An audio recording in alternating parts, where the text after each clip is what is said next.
Ça nous est pas sorti de la tête le 7 novembre et on s'est dit on va aller le 8 novembre pour proposer la candidature. Ça, c'est l'aboutissement d'une réflexion stratégique et d'un certain nombre de discussions collectives. En septembre, on a lancé la consultation populaire. C'était les insoumis vont vers les gens et leur disent qu'est-ce qui pourrait changer votre quotidien, de quoi vous avez besoin, qu'est-ce qui vous préoccupe. Et donc les gens spontanément ont des propositions à faire et l'ont fait dès le début, quoi. Bon, tout le monde imagine qu'il y a une période de réflexion. C'est pas une décision qu'on prend la veille pour le lendemain. Car moi je sais ce que c'est que d'être candidat, parce que je lis souvent des choses, ce serait une querelle d'ego, etc. Il n'y a que ceux qui n'ont pas de lumière qui croient que c'est un bénéfice d'être sous les projecteurs. En réalité, je sais que ça veut dire pour moi recommencer une vie dans laquelle le peu d'espace privé qui me reste est fini, que je vais au-devant de toutes sortes de tracas parce que vont me tomber dessus tous mes adversaires, et puis l'État surtout, qui est le plus dangereux. Ça n'a rien d'évident, c'est pas une décision qu'on prend comme une autre décision dans la vie, elle a sa spécificité. Ensuite, il y a toute la partie de l'analyse politique et l'appréciation du moment.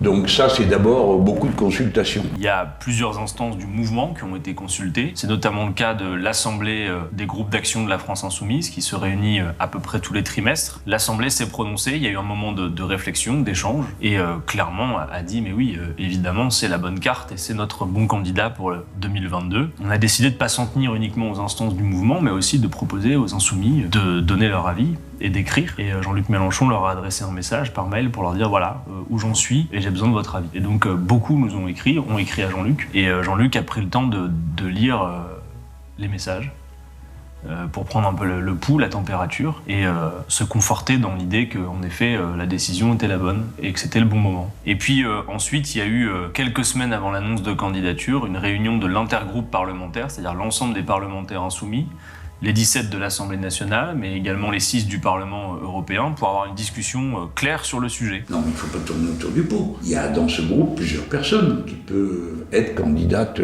à l'élection présidentielle. Et puis c'est Caroline Fiat qui m'a dit « Ah, tu dois demander si quelqu'un veut être candidat. » J'avoue que comme je ne savais pas bien quoi faire, j'ai fait ça. Et puis j'explique tout ce que j'ai dans la tête.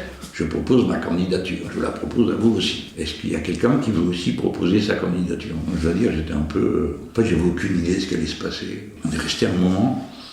C'est des silences qui comptent dans la vie. Silence, rien.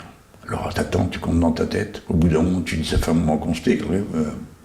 Tu regardes ta montre pour voir. Et personne n'a proposé sa candidature.